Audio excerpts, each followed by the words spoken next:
So in this video I'm testing out the Derwent watercolour pencils. I've had them for ages now. I'm probably only used them like once years ago. I hadn't really had any reason to use them just because I had my Winsor & Newton pan watercolours. But I was going on holiday to Jamaica for 2 weeks and I wanted to do some sketching out there and some painting, and I thought they might come in handy for portable stuff. So I thought I'd give them a quick little test, see if they're any good.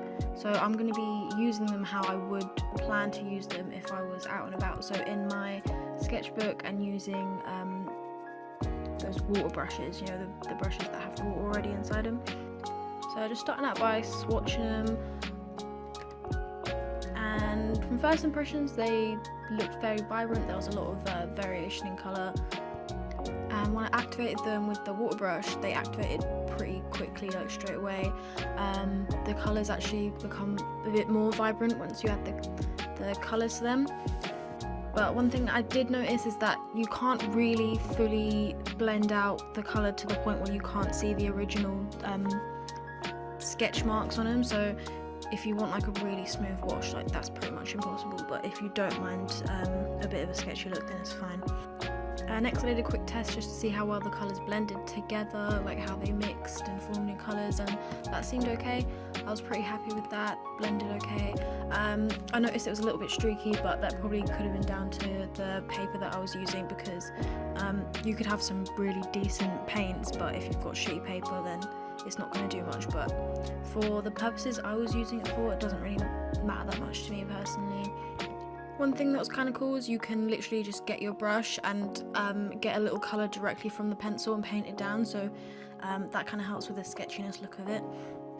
Although it is kind of tedious, so I can't imagine you wanting to do a full piece like that.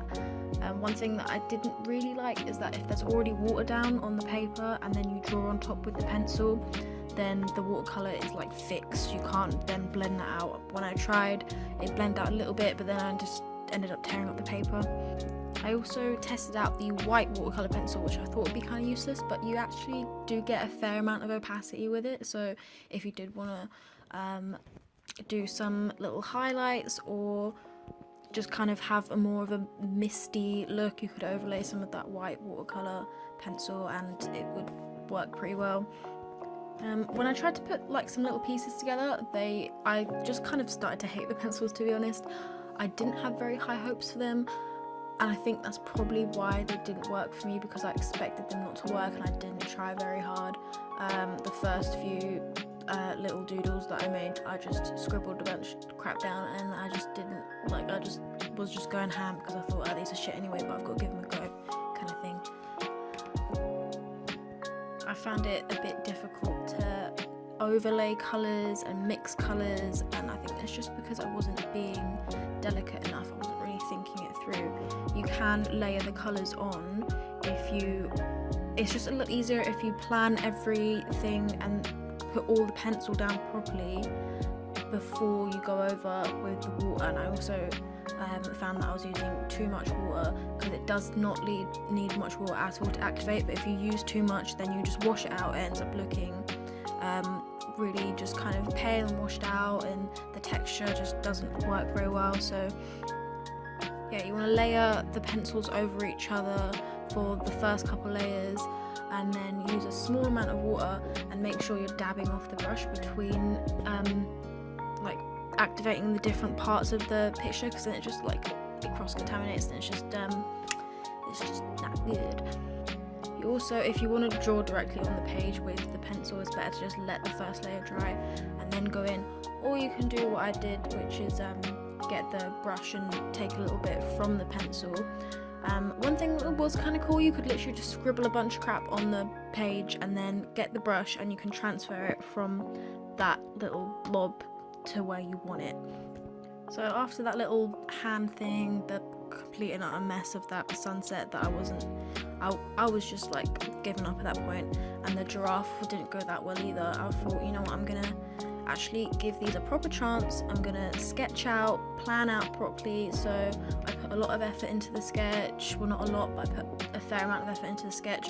I thought about my colours a bit more, I layered it a bit better, I was a bit more patient with the pencils, and they did work for me. I'm actually fairly happy with how it turned out in the end.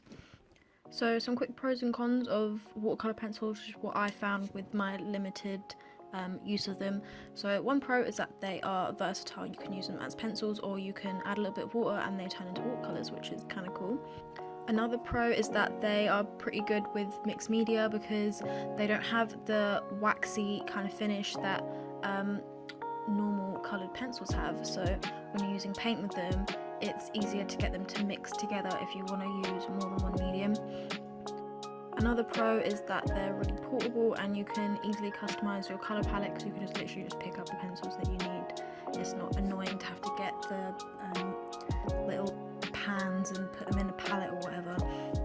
And they're also pretty available everywhere. I think there's like tons of different brands of watercolour pencils. Cons wise, I think they kind of take a little bit getting used to if you're used to traditional watercolour. It can be a bit annoying having to pick up different pencils and like layer them on and all stuff, whereas if you have your watercolours in a pan, you can just mix them and then you've got that colour versus having to layer them every time. They also can break if dropped. The lead can be a bit delicate, so you've got to think about that. I think I would 100% use them for little studies, sketches, colour comps, stuff like that. Maybe even some smaller pieces, but I don't think I would use them for larger pieces except as maybe a little accent or whatever. I wouldn't just create a large piece with just watercolour pencils because I feel like that would be so frustrating. So yeah, as I'm recording this voiceover, I am back from my holiday to Jamaica. I didn't actually sketch or use the pencils as much as I hoped I would, but I did use them a few times. I thought they were quite handy to have, because I wouldn't have wanted to bring my entire massive watercolour pan set. But to be honest, I think I would have rather just do some sketching and maybe paint them when I got home, because like it's still a little bit of a hassle to bring them around with you anyway. All the sketches that I made were pretty quick, rushed, not very good honestly, but they weren't really supposed to be good. They're just for practice and documentation, so there you have it.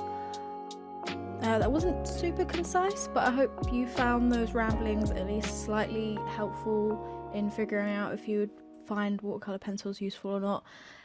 Maybe, I don't know, hopefully. Anyway, that's that. So yeah.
I also want to quickly mention my Inktober plans. While I do that, please enjoy some footage from last year. But yeah, I'm pretty freaked out about it, to be honest, because it's a few short days away and I have barely planned anything. I've barely made any preparations and I'm scared. It is a monstrous challenge, to be honest. 31 days is intense, keeping it up for that long. But I've decided a few things. I've decided that this year is going to be fairly chill, fairly loose. I'm not going to do a lot of restrictions. Materials wise, I'll probably mainly be using my Winsor & Newton drawing inks, but I'm not going to limit myself to using other materials as well. As long as there's ink in the drawing / illustration, then that's fine by me. I'm not some Inktober purist that thinks it has to be 100% ink, no sketching, no watercolour, no other paints of any kind. Like, as long as there's ink involved, like, that's cool with me. And as long as I do 31, that's cool with me. Also, if I miss a day, then I'll just make up for it another day. Like, if this challenge goes on a little bit longer than the 31st of October, like, I'm not going to stress out about it too much. And my biggest advice for people that are doing it for the first time is not to stress yourself out too much, because doing this challenge is not worth your physical or mental health because you're stressed out about doing this one illustration that day, even though you're super busy with like work or school. If you don't have time, if you don't have energy, if you don't have the mental capacity that day, just skip it. It's not a big deal. You're not like gonna get arrested or anything, like, chill. No one's gonna be disappointed in you and send you hate mail or anything. I've also decided on a theme. It's gonna be witchy / spiritual themed. So obviously it's October, it's the spooky month, the month of spook. So that's fitting there. And also I've recently kind of looked into older religions, pagan religions, Wicca, and like witchcraft and stuff, and I found it really interesting, so I thought it would be quite cool to kind of coincide my reading with that, with some illustrations. And I think the aesthetic is just like gorgeous as well, and there's so much to go with it. It's such an open subject, because you could do like witchy tools, you could do deities and mythology behind it and all sorts of stuff. It's just a painter's wonderland. I think I'll probably keep it quite simple in the illustrations, and maybe have like limited colour schemes, although I've already decided what I want my first illustration to be, and that one's going to be quite colourful and like a little bit challenging for me, because it's going to be a full figure, which I don't usually do. I usually, like, if I'm painting someone, it'll usually be just a head and shoulders kind of portrait, so that's going to be a little bit of a challenge. And I'm also planning on filming every single one, so hopefully I can find the energy to do that and not be super lazy. But like I said, if I miss a day, I'll make up for it. And any videos that I do, I mean, I don't put that much effort into my videos anyway, let's be real, but any videos that I'm gonna do are gonna be super simple, like limited editing, minimal voiceovers, because I probably won't have time, especially if I have like work that day. I'm also gonna plan pretty much everything in advance, so like either the previous day or maybe a few days before even, I'll sketch it out. I'll do thumbnails and plan things, and I'm not going to try and make it perfect, because there's no way you can make every single illustration in a challenge like this perfect. But I just really want to avoid that kind of feeling when you're sitting there and you have no idea what you're doing, and you feel really overwhelmed and like shit because you have nothing to go on because you feel a bit burnt out. But if I've planned like the subject at least beforehand, then I won't have to think about it too much. It'll be a lot less stressful. But anyway, that's pretty much the extent of my plans. So the next video you see will probably be on the 1st of October, or maybe the next day, because I don't know if I'll be able to do it and edit it the same day, but probably late at night on the 1st or early on the 2nd. So yeah, I hope you guys enjoy. I'm looking forward to seeing all of the Inktobers. I really love this time of year because it's just full of like so much inspiration. But anyway, I hope you enjoy. Try not to stress yourselves out too much. See you later.